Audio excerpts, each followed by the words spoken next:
আল্লাহ কবুল করে নাই। বিড়ালের অভিশাপে মানুষ ফকির হয়ে যায়, বিড়ালের অভিশাপে মানুষগুলো ধ্বংস হয়ে যায়, বিড়ালের অভিশাপে দুনিয়ার সংসারের মধ্যে অশান্তি লেগে যায়।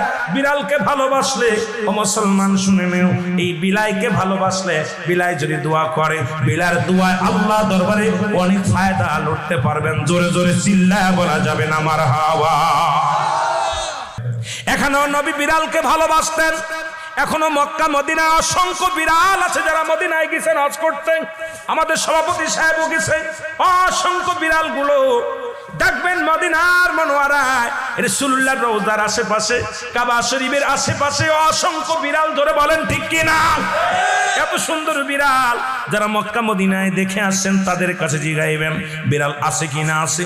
এই বিলাইদেরকে ভালোবাসবেন, বিলাইকে অভিশাপ দিবেন না। একবার এক মহিলা অমুসলমান রাসূলুল্লাহর কদমের মধ্যে একজন বিড়ালকে বিষ পান